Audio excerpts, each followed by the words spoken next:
Estás escuchando De Piel a Cabeza, un recorrido por tu salud con Ana y Rosa Molina. Porque sabemos que el conocimiento es la mejor medicina.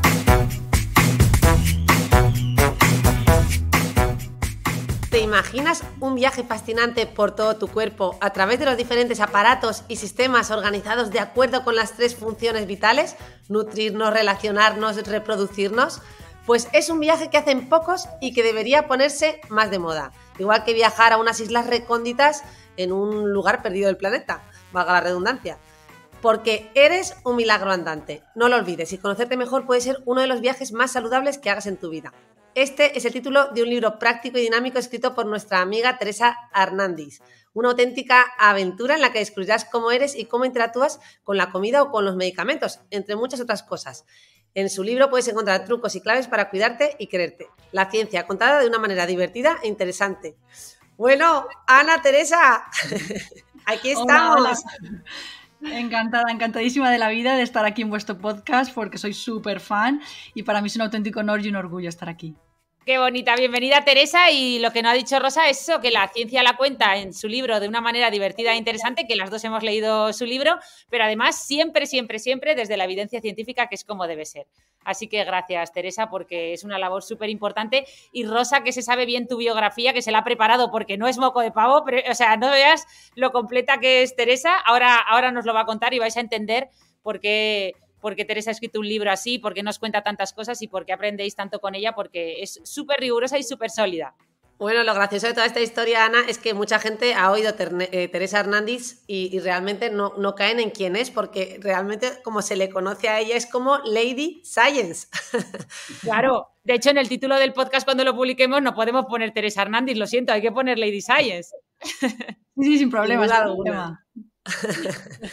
Porque bueno, Teresa es doctora en bioquímica y biomedicina, una especialidad que yo estuve a punto de hacer, bueno, es una carrera más que una especialidad, ¿no? Me parece fascinante este campo, licenciada en farmacia y en óptica y optometría, ambas con premio extraordinario de final de carrera, toma ya, y diplomada en sanidad. Realizó su postdoctorado en el Queen's Mary University de Londres, donde lideró varias investigaciones sobre los mecanismos de invasión tumoral en la glándula mamaria. A posteriori, trabajó de docente en la Universidad Católica de Valencia y ahora compagina su labor en la universidad con la divulgación científica. Gracias a la divulgación, además, ha recibido varios premios, entre ellos el premio Francisco Moratal Peiró, y ha sido incluida en la lista Forbes como una de las mejores influencers de divulgación científica. Además, ha escrito este libro que ya hemos mencionado, Eres un milagro andante, de editorial Paidós, y además compartimos editora, Elizabeth Navarro. Editora y editorial, sí. Editorial y editorial, lo compartimos todo, vamos de la mano. Y bueno, yo he añadido aquí a tu currículum, Teresa, porque me parece como muy original y llamativo, es que tu madre, profesora de lengua, también está en redes sociales. O sea, cuéntanos esto. Sí, efectivamente. Pues yo estoy súper orgullosa porque yo me considero la profe de tu profe de lengua. Obviamente en cuanto a la digitalización, porque ella de lengua es la que más sabe, ¿no? De lengua y literatura no hay nadie que le supere, porque lleva 40 años de experiencia en docencia en institutos y colegios, ¿no? Entonces, nada, ella pues empezó a tener más tiempo libre y yo ya estaba en redes. Y entonces empezó pues, a sentirse un poco extraña, rara, vacía, ¿no? En plan, yo ahora que es cuando más sé de mi carrera profesional y me tengo tengo demasiado tiempo libre, ¿no? Entonces yo dije, métete en redes, divulga sobre lengua, que es un campo y un nicho que necesita que la gente lo conozca, además con el deterioro que está sufriendo ahora el español, con todos los spanglish, todos los anglicismos que estamos metiendo, las nuevas palabras que aparecen, digo, es que tienes que divulgar sobre ciencia. Total, que la convencí.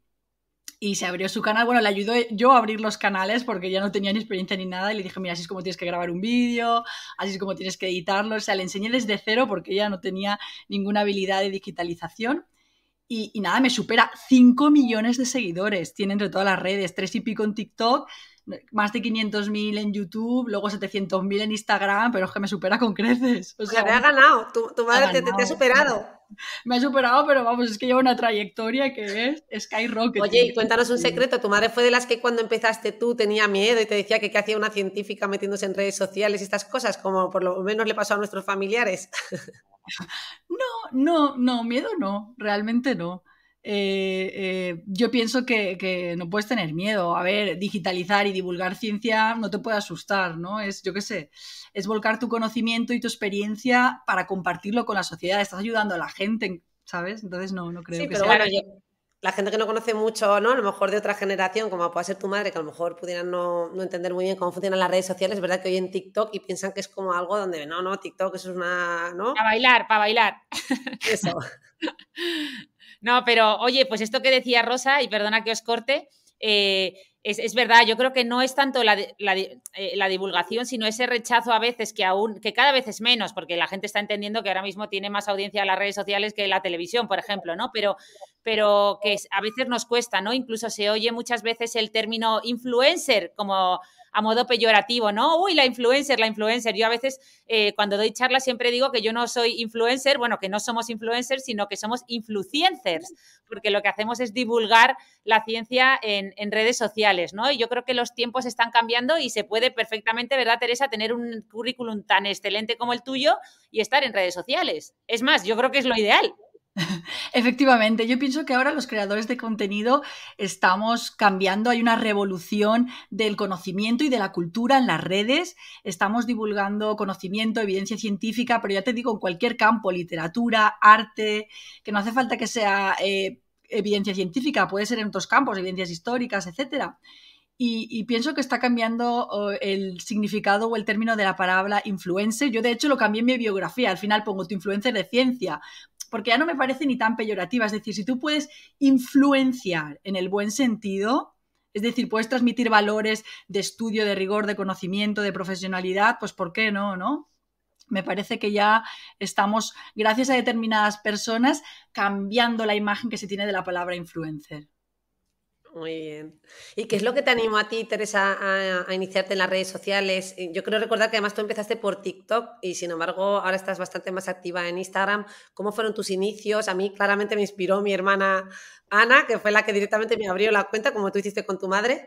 Y además no le puedo estar más agradecida por esto porque fue una cosa en la que yo renegaba y me daba pavor. Yo decía, mira, la salud mental es imposible de contar ahí y ahora pues solo le puedo dar gracias.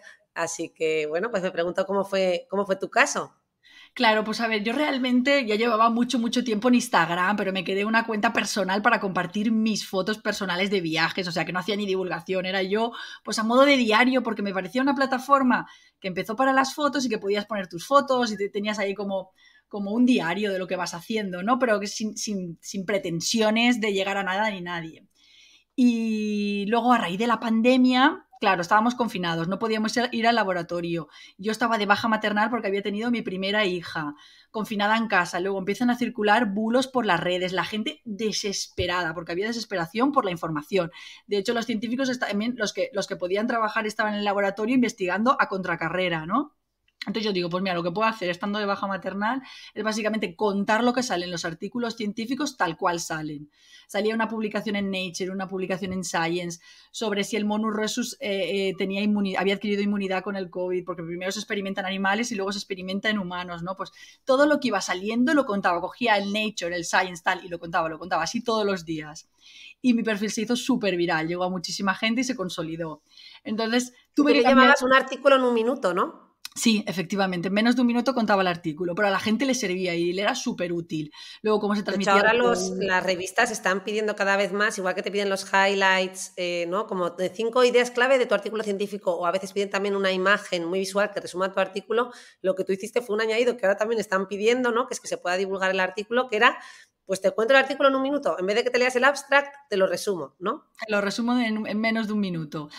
Entonces, nada, tuvo un gran impacto. Cambié mi nombre en Instagram porque era Lady Science Run, me encantaba correr, quité la parte de Run y pongo Lady Science Official.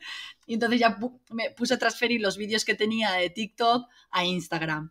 Y nada, el perfil también tuvo un gran alcance y así es como se consolidó Lady Science. Qué bueno. Y ahora, pues eso, ya no divulgo sobre COVID, divulgo sobre temas de ciencia en general, sobre dar visibilidad a la mujer en la ciencia, sobre curiosidades científicas sobre nuestro cuerpo, sobre muchos temas. Sí, yo creo que esto es súper importante, esto que acabas de contar, yo lo cuento mucho cuando doy charlas, porque últimamente he pasado, antes, claro, todas mis charlas eran de dermatología y ahora me invitan a muchas también de comunicación o de cómo divulgar en redes sociales. Y hablo mucho de la medicina narrativa, que es esa parte de la medicina que es sanar a través del conocimiento, ¿no? O sea, llevando todo ese lenguaje tan técnico que usamos los científicos en nuestro día a día o los médicos en nuestro día a día y que los pacientes muchas veces no entienden, y yo a veces le llamo medicina profundo, porque hay veces que entras en la consulta de un compañero y le ves que está hablando con el paciente y le está diciendo, teniendo en cuenta su insuficiencia renal crónica y su cardiopatía, entonces dices, Dios mío, pues si este hombre le está hablando en medicina profundo no se está enterando de nada, ¿no? Entonces, esa parte de contar historias, de explicar las cosas con un lenguaje más sencillo, como haces tú con los artículos de Nature, yo creo que es básico, ¿no? Llevar ese lenguaje más técnico de la ciencia a todo el mundo, o sea que yo creo que es imprescindible. Sí, efectivamente. Yo creo que acercar la ciencia, democratizar el conocimiento científico, hacerlo más accesible y que la gente no vea la ciencia como algo elitista a la que no tienen acceso, sino que es algo entendible, que es humano y que lo podemos transmitir de la forma más clara y más sencilla posible. Claro, y entonces, ¿cómo se puede hacer para alguien que, o sea, nos acabas de contar cómo lo hiciste tú, pero si tuvieras que dar un consejo a alguien que empezara ahora, algún científico que está en el laboratorio investigando con las ratas, como hemos estado todos, y que dice, yo quiero contar, ¿qué consejos les podemos dar? Ya sé que es una pregunta difícil, pero ¿cómo le dirías que lo hiciera o que empezase? ¿O hay que tener un don especial, hay que saber comunicar o lo puede hacer cualquiera?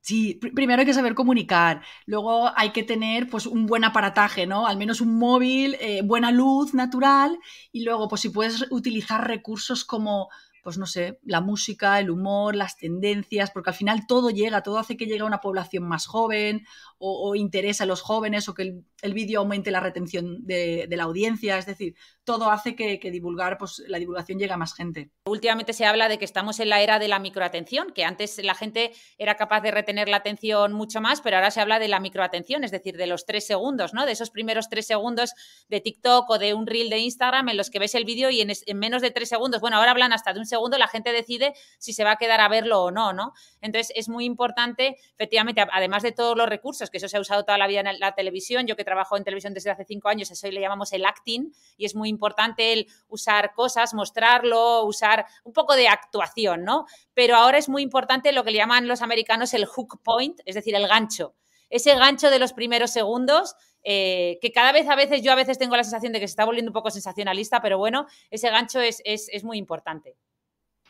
Totalmente. Sí, sensacionalista y repetitivo, ¿no? Porque ya es lo de los 3 tips, 5 claves, 2 tal, o si no eso, o un título alarmista o un título que ya es falso, pero que luego lo desmientes en el vídeo, pero que lo utiliza la gente como gancho, o una imagen impactante o cosas morbosas, ¿no? O sea, que a veces también es difícil y también se desvirtúa. Yo también veo cada vez más que hay programas de televisión donde huyen un poco de esto, ¿no? A mí me ha pasado de proponer llevar ciertos artilugios y me han dicho, no, mira, es que queremos hacerlo en este formato, es que es un formato, o hace poco también me contrataron para hacer una colaboración en redes, me dijeron, mira, que no hace falta, que es que esto va dirigido a gente que lo va a escuchar sin necesidad de que hagamos hook, que es que esto va dirigido a gente que tenga esta patología y lo va a consumir, y si son 3.000 personas, vamos sobrados, aunque tú tengas 100 y pico mil, ¿no? Me decían, y yo me había esmerado en hacer como cosas muy llamativas, me dijeron, no, queremos algo serio, que nuestro target es este otro público, ¿no? No hace falta llegar pues, a gente muy joven,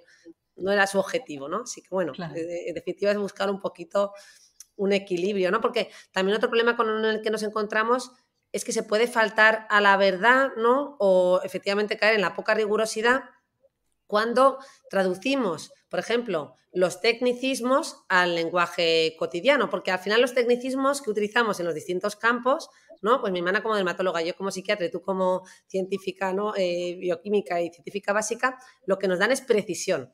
O sea, nos permiten definir y añadir sutileza y matiz diferencial al trabajo en el que, o a la materia de la que estamos hablando. Pero claro, cuando tú lo traduces para el público general, puedes faltar a la verdad. Entonces, ¿cómo llegamos a ese equilibrio, Teresa? ¿Cuál es tu experiencia para que esto no ocurra, ¿no? Y la información no pierda rigurosidad.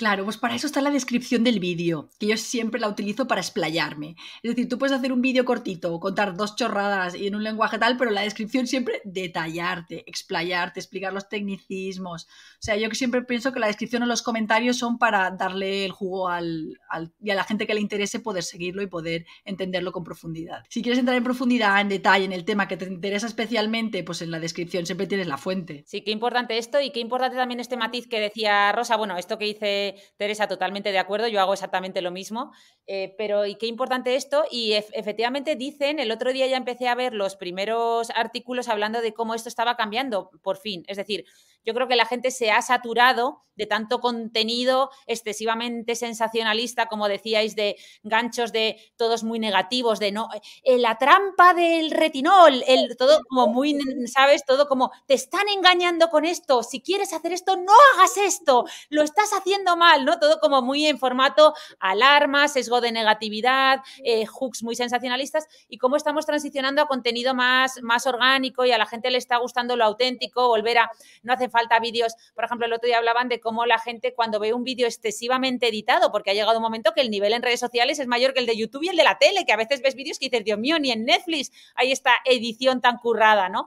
Pues cómo la gente está volviendo a consumir pues lo que les ha gustado toda la vida. Cuando empezaron los blogueros en YouTube, que se grababan con la cámara en su casa, o sea, a la gente le gusta lo auténtico, la naturalidad, y al final tanta edición, tanto gancho, pues parece que no está triunfando tanto y estamos volviendo a lo de siempre. Hola chicos, hoy tengo que contaros esto, ya está, en mi sofá, tranquilamente, es mi reflexión, o en mi consulta médica, o en mi laboratorio como científica, ¿sabes? Claro, efectivamente yo pienso que la naturalidad es una de las éxitos de las redes sociales, al fin y al cabo, el que prácticamente no hay casi edición, porque sientes que como que estás hablando con un amigo, esa naturalidad, ¿no? Es un punto fuerte, y pienso que es uno de los hits o de lo fuerte, de poder grabar tú algo desde tu casa sencillamente. Oye, y algunos trucos para distinguir, porque claro, en redes sociales ya sí que es aunque a pesar de que hay un montón de científicos cogiendo como gancho vídeos absolutamente estúpidos, ¿no? De gente poniéndose, yo qué sé, orina para tratar el acné, y un poco explicando que esto no se debe hacer, pero ¿cómo podemos distinguir para la gente de a pie ciencia de pseudociencia en redes sociales? Porque a veces no es fácil. Yo siempre digo que hay que seguir la regla de las 3 Fs. Yo aquí sí que he sistematizado todo mucho. Mira, 3 Fs, ¿por qué? Primero, la fuente. ¿De dónde viene ese vídeo, no? ¿O qué fuente cita ese vídeo?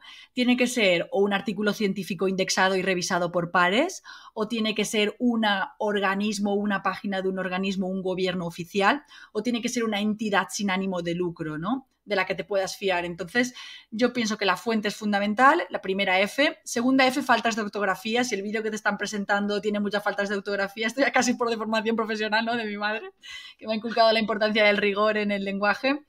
Y eso, si ves algo con muchas faltas de ortografía, no te fíes, porque la persona que ha escrito eso o ha publicado eso, por mucho rigor, no guarda. Y por último, la tercera F serían los fact-checkers, que existen páginas de verificación de hechos en las que tú puedes comprobar si un determinado bulo es realidad, es verdad o mentira, como maldita, neutral, etc. Entonces yo creo que es la regla de las 3 Fs sirve para distinguir, pues sobre todo, bulos o pseudociencia de evidencia científica. Qué bien, o sea, nos anotamos esta regla. Yo no la había oído así tan estructurada y tan facilita, así que... La he discurrido yo, pero bueno, sirve igual para todos. Muy bien. Oye, y has mencionado la palabra bulo. Entiendo que, bueno, pues a todas nos pasa, cada uno en nuestro campo, que veremos un montón de bulos. Tú en el campo de la ciencia, que es tan amplio, ¿no? Pues también ves infinitos, pero no sé si nos puedes comentar en concreto algunos, nos puedes poner algunos ejemplos, ¿no? De información mal expresada o efectivamente que falte a la verdad, pues para hacernos una idea, ¿no? De lo que, eso, pues también incluso aplicando esa regla de las 3 Fs. Claro. Mira, pues por ejemplo, hace tiempo hubo un bulo que a mí es que me marcó tanto, que era que a través de los testículos podías notar el sabor de las cosas, porque vieron que había proteínas que también estaban en las papilas gustativas. ¿Os acordáis de este bulo que salían los influencers con los testículos mojándolos en salsa de soja? Eso yo no lo he llegado a ver. Tuve la suerte de mi algoritmo ya ni me lo mostró, afortunadamente, pero me parece surrealista. Eso se hizo súper viral, ¿no? En plan, tenemos papilas gustativas en los testículos. Y hubo un montón de vídeos y de historias. Luego, eso se basaba en un artículo científico tergiversado. Entonces yo me fui a la fuente, yo me fui al artículo científico. Y digo, a ver, esto hay que interpretarlo, hay que contarlo bien, porque lo están contando y tergiversando, ¿no? Entonces, básicamente, el artículo científico decía, tenemos proteínas que se expresan en los testículos, que son las mismas proteínas que se expresan en las papilas gustativas, lo que no significa que por tener esa misma proteína expresada vayas tú a notar el sabor, porque para notar y detectar el sabor tú necesitas una vía fisiológica, necesitas la estructura de la papila gustativa, las células gustativas con sus pelos gustativos, el nervio que te lleva al centro del cerebro para interpretar el sabor, y eso no existe a nivel de testículo, simplemente está expresada la misma proteína que se expresa en la papila gustativa. Imaginaos el nivel de tergiversación, ¿no? Entonces hay que conocer mucha fisiología, mucha eso, anatomía, fisiología, bioquímica, histología, para poder desmentir y al final mantener a raya estos bulos. Aprovecho para recordar a nuestros escuchantes que tienen 2 episodios en el podcast de Piel a Cabeza dedicados a las mucosas, porque claro, los dermatólogos estudiamos no solo la piel, sino también las mucosas, que es como una piel modificada, y en uno de ellos hablamos de los sentidos que alberga la mucosa oral, que es el sentido del gusto, ¿no? Y efectivamente una cosa es el sentido del gusto y otra cosa muy diferente es el sabor, ser capaz de detectar el sabor de algo. Es algo, como tú bien decías, compuesto por una vía nerviosa que recoge sentidos no solo del gusto, o sea, recoge lo que el sentido del gusto nos está diciendo, pero también el sentido del olfato, también el tacto, ese tacto crujiente de una patata o, ¿no? o del pan, todo eso, también lo que recoges con el sentido de la vista, todo eso es el sabor. El sabor incluye todos esos sentidos, olfato, gusto, vista, tacto, no es solo una proteína de la papila gustativa, ¿no? Entonces, efectivamente, y perdón por el paréntesis, animo a todo el mundo a que escuche esos episodios. Efectivamente. Sí, y otros bulos, por ejemplo, pues que las vacunas llevan sustancias tóxicas, cómo van a llevarlas, ¿no? Si al final lo que queremos es mantener y aumentar la salud pública. Y bueno, muchos otros bulos, que beber lejía o MMS, el Miracle Magical Solution, te prevenía de coger el COVID. Bueno, es que los bulos, como dependen de la inventiva y la inventiva es ilimitada, pues te puedes inventar lo que quieras. A mí hay uno que me hacía mucha risa que era, sobre todo en la época del COVID, que habían soltado leones en Rusia para que la gente, por las calles para que la gente no saliera a las calles. O sea, eso ya es el colmo. Ahora está de moda el mewing famoso, lo de poner la lengua en el paladar para quitarte la papada o en mujeres o para marcar más la mandíbula en hombres, que no tiene ningún sentido. Todo, bueno, en este caso encima hay un odontólogo detrás que ha sido expulsado por el Colegio de Odontólogos, le han quitado la licencia para ejercer por promover estas técnicas, porque puede ser incluso peligroso para el tener que poner la lengua en el paladar hace que aprietes más fuertemente los dientes, puede tener problemas en la articulación temporomandibular, bueno, una serie de tonterías y ahora todo el mundo, todos los youtubers recomendando el mewing para marcar la mandíbula, quitar la papada, bueno, increíble. Pero volviendo a las cosas sólidas y bonitas y que realmente merecen la pena de todo lo que haces, tienes un reel muy bueno sobre las mujeres en la ciencia.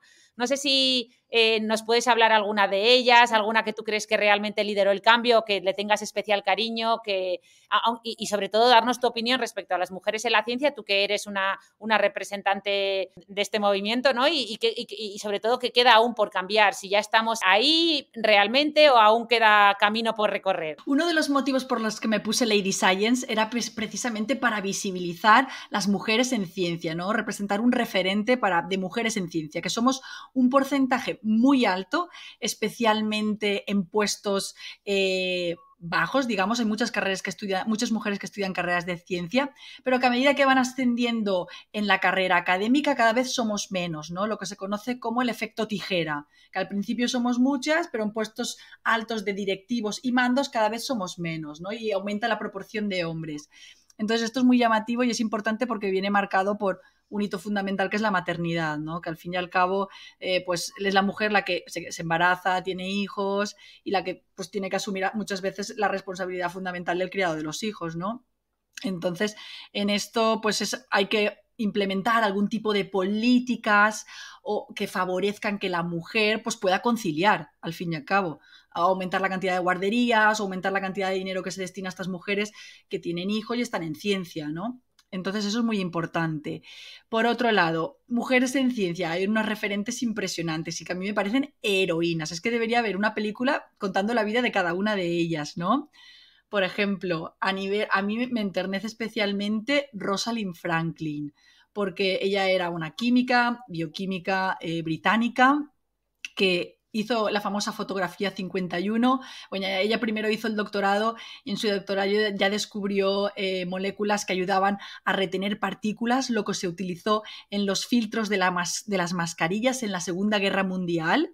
Entonces su tesis ya tuvo un gran impacto a nivel de salvar vidas, pero es que en su postdoctorado luego se formó en cristalografía de rayos X. Básicamente, la cristalografía de rayos X lo que hace es fotografiar las moléculas muy chiquititas, porque normalmente está todo moviéndose, entonces necesitas poner la molécula en un cristal para que se esté quieta, y entonces tomas una fotografía. Y esto es lo que hizo ella y tomó la fotografía del ADN. Entonces tenía un compañero de laboratorio que se llama Maurice Wilkins, que estaban los dos haciendo lo mismo, pero ella es la que consiguió la fotografía buena. Pues él se enfadó, bueno, tenían como mucha rabia, era un poco competitivo el asunto, y entonces cogió su fotografía y se la enseñó a sus competidores, que eran Watson y Crick, porque Watson y Crick estaban también intentando elucidar la estructura del ADN, pero con modelos de bolas, con predicciones en modelos de bolas, y tenían ahí su predicción, pero les faltaba ver una imagen que confirmara su predicción.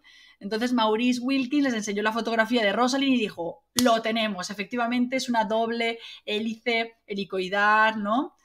Y entonces hicieron una publicación en Nature, ganaron los tres el Premio Nobel de Fisiología y Medicina en 1954, o a posteriori. Bueno, la publicación fue en 1954. El premio Nobel creo que se lo dieron a posteriori. Y la pobre Rosalind Franklin ya había muerto. ¿Por qué? Porque precisamente murió a los 37 años de edad, porque los rayos X es radiación ionizante, y entonces había desarrollado un tumor en sus ovarios y de los rayos X, es decir, por culpa de hacer avanzar la ciencia falleció, y encima, como no se entrega el premio Nobel a título póstumo, no le dieron el Nobel y tampoco nunca se reconoció su contribución.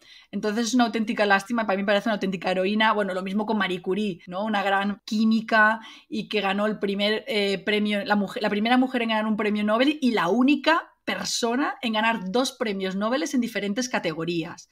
Entonces hay tantas mujeres por ahí que son auténticas heroínas y que casi nadie habla de ellos. En los libros de texto, yo me acuerdo cuando estaba en secundaria o en bachiller, no salía ni una mujer. Tú tenías el libro de química y el libro de física, como mucho nombraban a Marie Curie, pero vamos, ni de Rosalind Franklin te enterarás, ni de Lynn Margulis, que descubrió la teoría endosimbiótica, ni, bueno, ahora Kathleen Caricó, Jennifer Doudna, Margarita Salas, por ejemplo, que es española y tiene una de las patentes que más dinero ha recaudado, por ejemplo.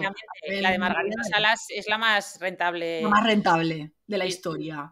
Y bueno, es que tenemos mujeres increíbles. Pero bueno, si es que hasta los años 80 no aparecía ni el clítoris en los libros de medicina, entonces, ¿qué quieres? O sea, qué historia en el de Rosalind Franklin, porque no lo sabía así con tanto detalle, lo has contado espectacularmente. Pues se me ha olvidado contar lo que ponía en su lápida, que esto sí que ya es la pera limonera. Pues su padre era banquero, tenía una familia bastante bien posicionada, ¿no? Allí en el Reino Unido. Pues en su lápida ponía Rosalind Franklin, hija de investigadora e hija de un banquero. O sea, que ni siquiera mencionaban que era investigadora o que descubrió la fotografía del ADN ni nada. Le faltó poner mujer de. Lo que pasa es que no sé si estaba casada. Sí, se dedicó a la investigación y murió a los 37 años de cáncer de ovario. No le dio tiempo. Sí, no le dio tiempo, ¿no? El otro día hacían también justo una reflexión de mujeres, de las pocas tasas de natalidad que había en mujeres que estaban en puestos de poder, ¿no? Al final es lo que tú dices, las cosas van cambiando, van mejorando, pero queda mucho camino por recorrer. Pero bueno, Rosa había preparado unas preguntas como flash, bueno, no flash. Pregunta, ¿no? Formato, redes sociales, nos voy a contestar sobre así, ¿no?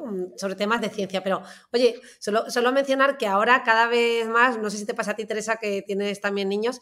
Yo tenía por casa este libro de cuentos de buenas noches para niñas rebeldes, que revisa muchas biografías de grandes mujeres, no solo el campo de la ciencia. Luego hay otros que son solo de científicas, ¿no? Científicas. Y bueno, otros dedicados a biografías de mujeres que estuvieron ocultas o no se les reconoció efectivamente el mérito en su época y que, bueno, pues cada vez está fomentando esto más. Así que a mí me encanta tener estos libritos, ¿verdad? Para leerlos con mis hijos porque, bueno, pues es un poquito también, ¿no? Pues, que se vea y que se empapen desde que son pequeños, que la ciencia, aunque ya parece que está, ¿no? Como que estamos todos ahí, como tú bien has dicho, hay un 50-50, está muy proporcionado en los estudios.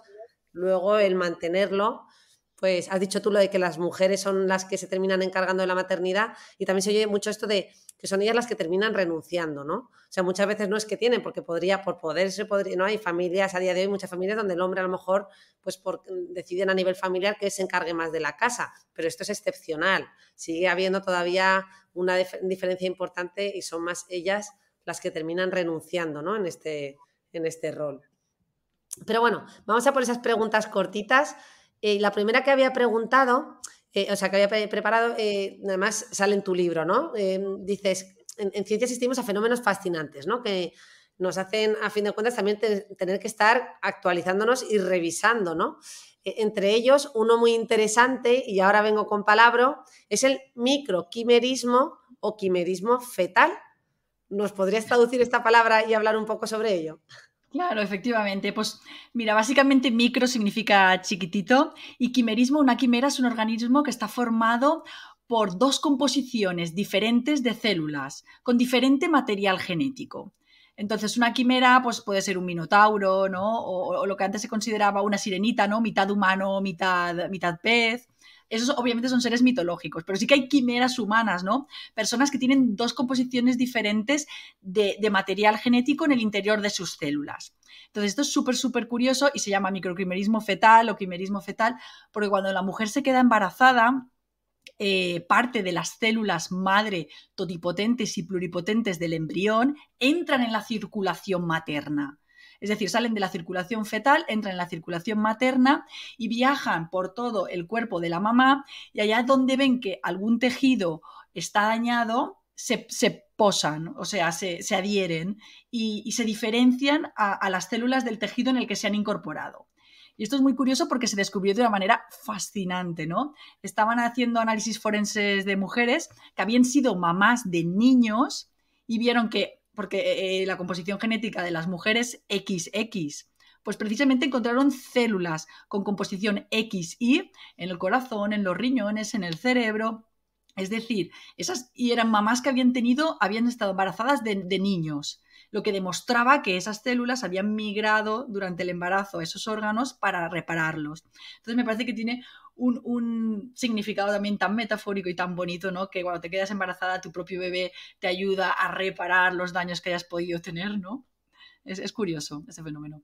Es súper bonito. Esto además me recuerda mucho también a todo este fenómeno que se está hablando ahora de madres que son madres ya más mayores, porque estamos asistiendo a este fenómeno de, ¿no? Y que son madres por ovodonación y como muchas veces o sea, aunque no sea tu óvulo, aunque no sea tu material genético el que ha sido puesto en ese niño, pero como la epigenética, como el haberlo llevado en tu cuerpo, pues sí que puede modificar a través de la epigenética ese material genético del bebé, ¿no? Y hacerlo un poco más tuyo, o sea, que al final el llevarlo dentro hace que tu propio material genético pues te influya, ¿no? En el del bebé. Y oye, Rosa aquí me ha preparado a mí una pregunta para ti sobre cosas que se escuchan en redes y otros medios que ya uno no sabe si son fábula o es realidad, pero del que tú hablas en tu libro y que es la leyenda del hilo rojo. Yo esto no sé lo que es, si hay una explicación biológica para esto, así que mejor nos lo cuentas tú. Sí, pues a ver, básicamente a lo mejor lo habéis visto en alguna película o algo, pero esto es la leyenda del hilo rojo. Cuentan los japoneses que cuando dos personas se conocen y entre ellas surge como con mucha química o que conectan mucho, ¿no? Pero por situaciones personales o sociales, pues no pueden estar juntos. Se dice que están unidos por un hilo rojo, ¿no? Que va desde el meñique de una persona al meñique de la otra persona. Y en plan que estas personas pueden continuar con sus vidas, el hilo rojo puede estirarse, doblarse, enrollarse. Es decir, puede pasar muchas cosas, pero como que siempre estarán conectados, ¿no? Eso dice la leyenda japonesa, sobre dos personas que están como, aunque físicamente no consuman su relación o no acaben juntos, pero sí que hay como esa conexión mental que trasciende en el tiempo, ¿no? Un poco diría eso la leyenda. Entonces, esto sí que tiene una explicación fisiológica que yo cuando la descubrí dije, madre mía, pero es que esto está todo pensado, ¿no? Increíble. Y es que tenemos una arteria que es la arteria ulnar o cubital, que efectivamente va directa del corazón a nuestro meñique. Entonces, como va directa, es como si los dos corazones estuvieran unidos de forma directa, ¿no? De corazón con corazón. Bueno, esa es la explicación anatómico-fisiológica de lo de la leyenda del hilo rojo, ¿no? Os lo recomiendo que veáis alguna película o lo que sea porque es curioso, es bonito. Y esto lo cuento en mi libro y claro, pues gusta mucho porque mezclar un poco pues la cultura popular con la ciencia, pues al final mola. Es verdad que se utilizan, ¿no?, muchas metáforas y bueno, y eso, y historias bonitas que al final inspiran, ¿no? Y al final te aprendes las cosas también, ¿no? Eso sirve para aprender al fin y al cabo, porque si no sabías de anatomía o lo que sea, pues todo, al final hay varias formas de aprender. Te puedes aprender todo de memorieta como un papagayo o puedes relacionar conceptos, ¿no? Entonces, cuanto más relaciones y más conectes, más fácil entra el aprendizaje. Entonces, también es una buena forma de seguir a divulgadores porque mostramos otros aspectos de los conocimientos que a lo mejor la gente desconoce y dice, no, pues esto no lo había pensado, pues mira, esto está conectado. Por ejemplo, a mis oyentes o a mis seguidores también les fascinó muchísimo, es que esto me hace mucha gracia, que el interior de nuestra nariz tiene el mismo tejido, es tejido eréctil, igual que el interior lo que hay en el interior del pene y del clítoris, que también es tejido eréctil.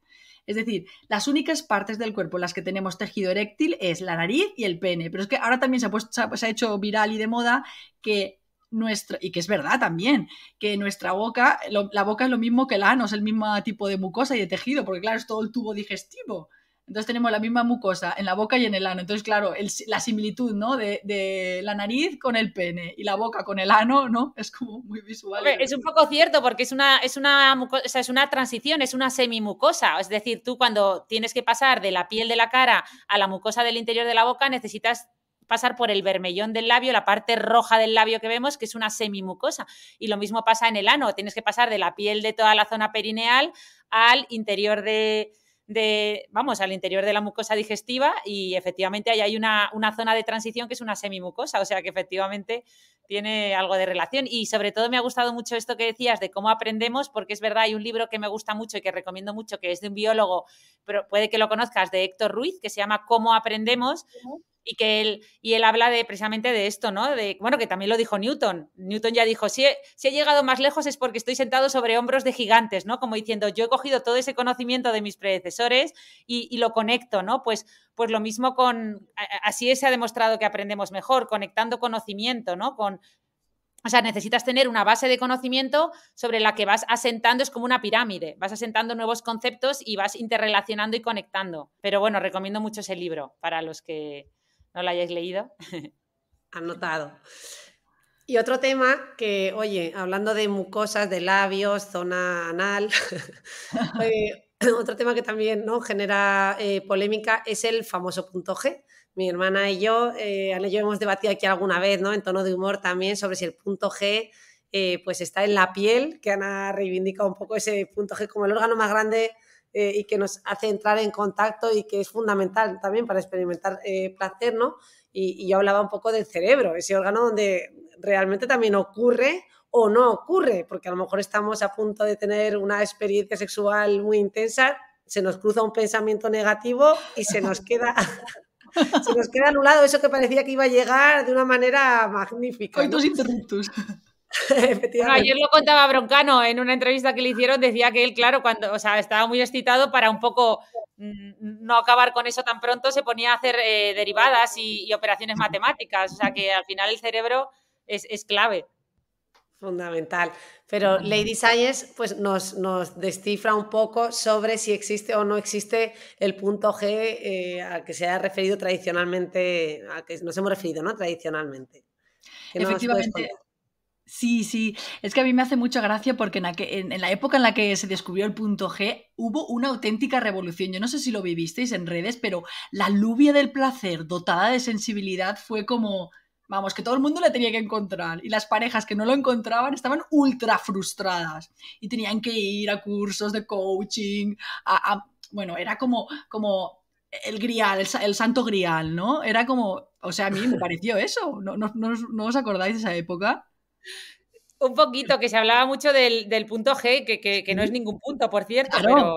Pues eso quería contar, o sea, yo quería desmentir precisamente eso porque llegó a tal nivel de histeria colectiva, porque las parejas decían, es que no lo encontramos, es que esto es una locura, es que la alubia, el botón, ¿no? El botón del placer. Siempre...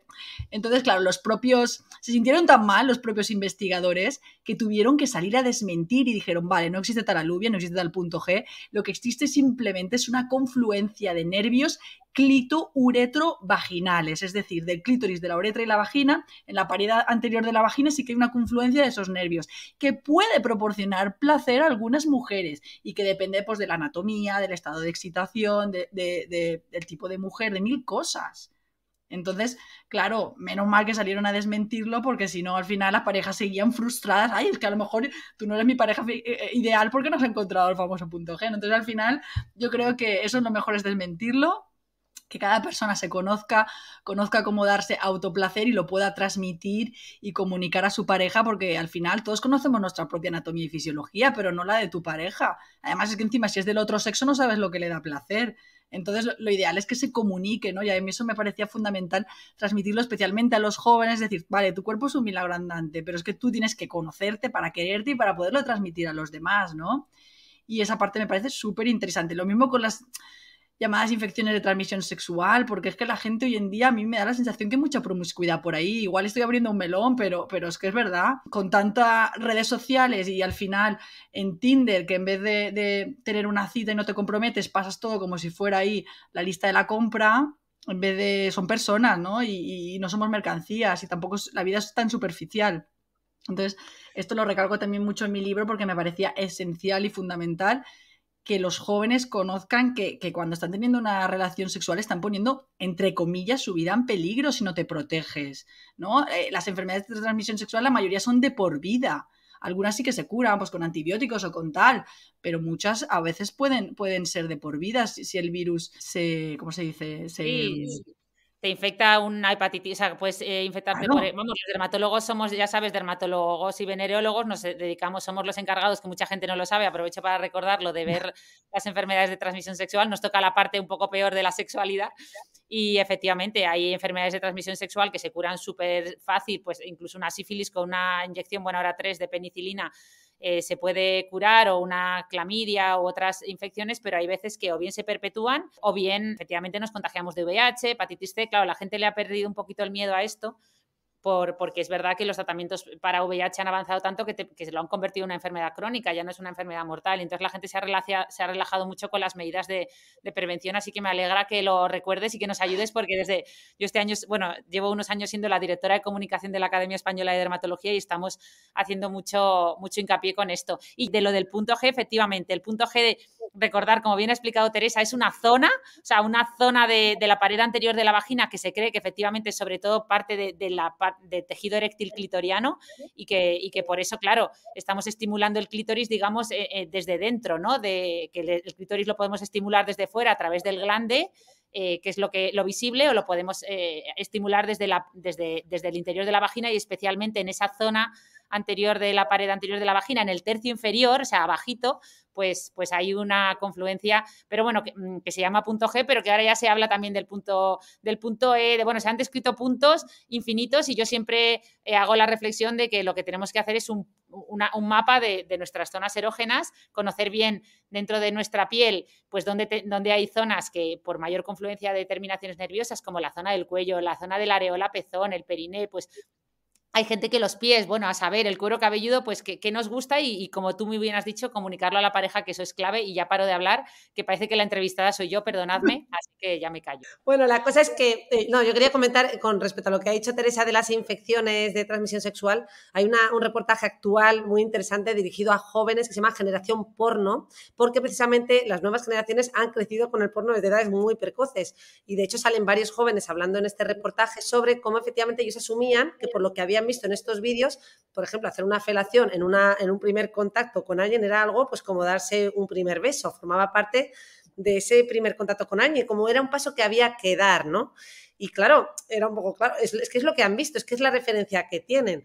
Eso por un lado, pero por otro porque además está minimizado el tema del sexo oral, es como si no fuera sexo. Entonces, claro, muchos jóvenes no saben que con sexo oral también se transmiten muchas infecciones, ¿no? O sea, la gran mayoría, igual que se transmiten por relaciones con penetración. Entonces, bueno, me parece un reportaje muy interesante que invito a nuestros oyentes a que vean, porque además es un desafío, ¿no?, para los padres actuales sobre cómo tratar estos temas, porque nuestros jóvenes desde edades mucho más precoces que la nuestra están viendo porno y por tanto están viendo cómo se establecen las relaciones sexuales de una manera totalmente sesgada, ¿no?, y poco realista. Aprovecho para recordar que hay braguitas perdón, que no paro de hablar, pero hay braguitas para especiales, que son como braguitas de un tejido muy especial, muy fino, similar a un preservativo, que son braguitas para practicar sexo oral sin riesgos, y luego obviamente también hay pues estas láminas, ¿no?, estas cuadradas que ahora se me ha olvidado el material, perdón, pero luego lo ponemos en las notas del podcast. Sí, bueno, yo pienso que efectivamente sexo seguro, sexo con protección es fundamental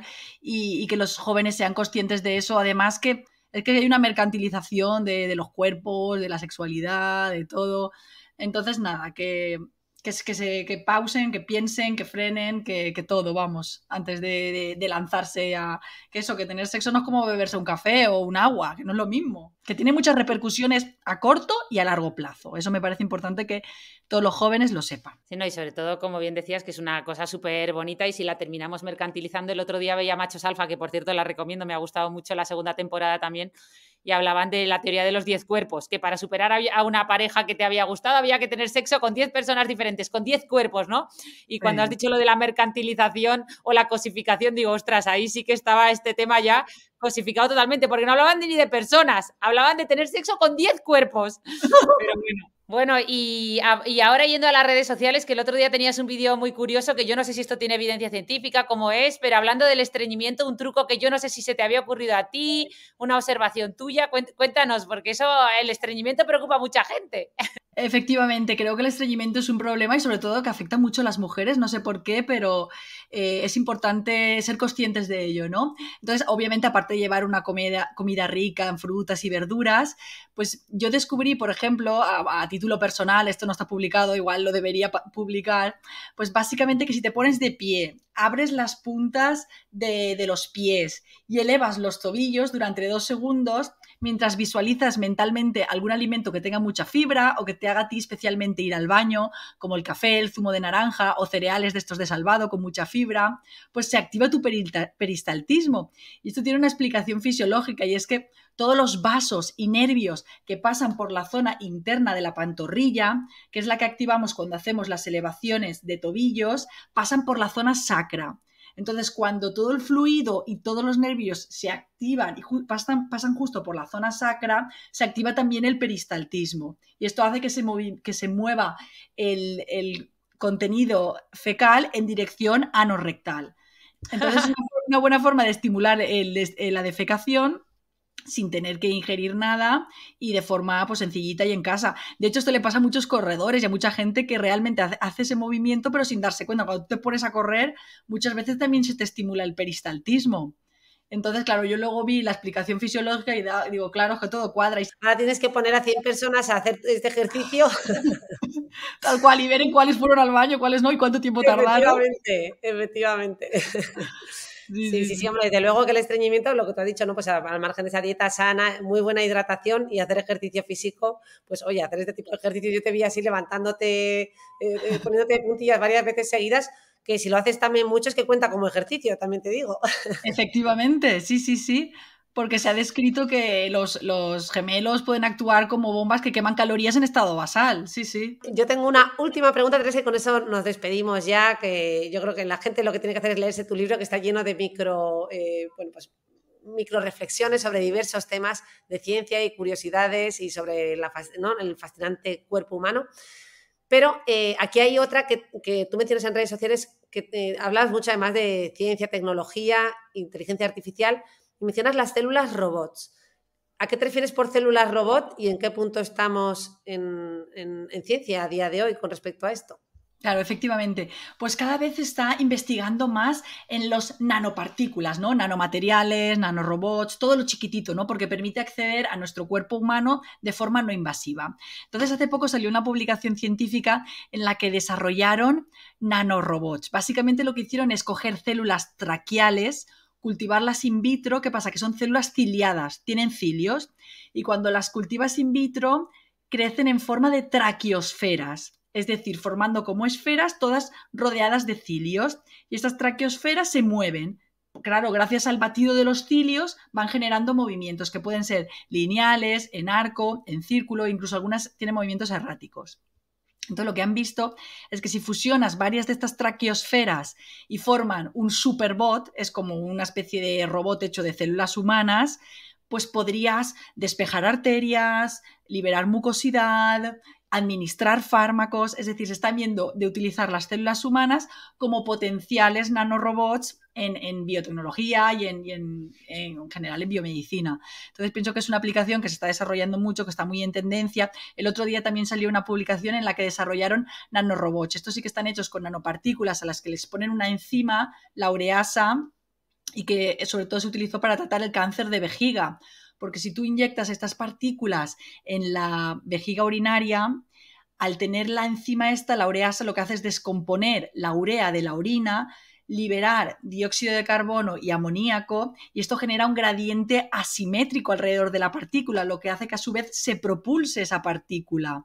Entonces, esa propulsión hace que el movimiento de la partícula pues, acceda más a las paredes de la vejiga y libere un fármaco, un radioisótopo, etc. Entonces, se las están ingeniando para ver cómo consiguen crear eso, nanopartículas, nanomoléculas que puedan autopropulsarse, bien con cilios, bien con enzimas. Bueno, es increíble lo que está desarrollando la biotecnología hoy en día. Y bueno, parte de mi misión en redes también es visibilizar toda esta innovación biotecnológica y en el campo de la biomedicina, que me parece también súper interesante. Muy bien, Teresa. Pues muchísimas gracias por esta revisión tan chula, con temas tan variados de actualidad, llenos de, ¿no?, de curiosidades varias y observaciones del día a día que muchas veces pues no tenemos una explicación para ello, ¿no? A mí se me quedan muchas cosas en el tintero, pero bueno, lo breve sí bueno, de breve no tiene porque nos hemos enrollado 1 hora para variar, pero bueno, que hay mucho más, y quien quiera profundizar, pues les invitamos a que lean tu libro, a que te sigan en redes, que tus redes sociales son Lady Science, ¿no? Tanto en Instagram como en TikTok. Y también, no lo hemos contado, pero tienes 3 cuentitos para niños pequeños para pintar y sobre consejos en ciencia de cómo lavarse las manos, los dientes, y que animan un poquito a pues, hacer esa interacción papá-niño, ¿verdad? Entre el juego y esa pequeña introducción a la ciencia, ¿no? Efectivamente, a mí es que me pasa con mis hijos, tengo una nena y un nene, la nena de 4 años y el nene de 2, y es que a veces me canso de repetir, pero es que es algo que es como ya es medidas higiénicas normales, como nos tenemos que acostar pronto, ¿por qué nos tenemos que acostar pronto? Porque yo he visto cómo el cerebro del niño se impacta al no durmiendo, ¿no? Como a veces digo, madre mía, es que les afecta a un nivel descomunal en el carácter, en el humor, en la expresividad, es increíble. Y luego les afecta y nos afecta, porque yo el día que se acuestan media hora más tarde de lo habitual, ya el día ya inicia caótico. Totalmente. Y entonces a ellos les afecta, te afecta a ti, afecta a todo. Lo mismo con lo de lavarse las manos, los dientes. Son medidas que yo me canso de repetir y digo, a ver, ¿por qué tienen que estar pintando dragones y princesas? Que me parece muy bien, no tengo nada en contra de las princesas. Pero es que todo es monotemático. Y digo, no, por lo menos que pinten pues a un monito comiéndose unos arándanos, o que pinten a una chica bebiendo mucha agua, o no sé, cosas que les puedan impactar, que mientras pinten pues internalicen estas medidas higiénico-dietéticas tan básicas. Eso, ¿por qué debo comer frutas y verduras? ¿Por qué debo lavarme las manos? ¿Por qué debo ir a dormir pronto? Que son 3 cositas, pero que tienen un impacto descomunal en su bienestar. Y pienso que si pintan, se entretienen y favorecen el vínculo con los papás, pues ya es skyrocketing, ¿no? Es fenomenal. Además, todos los que están contentísimos con los libros, todos los que los tienen. Entonces eso para mí es una súper satisfacción, que pueda llegar de esa forma a los nenes tan chiquititos, y estoy muy contenta. Yo los tengo y los míos ya han pintado unos cuantos, así muy que bien. Muchas gracias, Teresa. Oye, pues enhorabuena, gracias Teresa por todo el conocimiento, por la forma tan alegre, tan dinámica, que llega tanto al público, y que yo creo que hay mucha gente aprendiendo ciencia gracias a ti, y sobre todo a todos los que os haya gustado este episodio. Ya sabéis que si nos dejáis 5 estrellitas, pues eso hará que llegue a mucha más gente, lo escuche más gente, y así pues todo esto que hemos aprendido hoy con Teresa llegue más lejos. Así que gracias a las dos, y nada, un fuerte abrazo. Nos vemos y hasta el próximo viernes. Igualmente. Adiós. Un abrazo fuerte.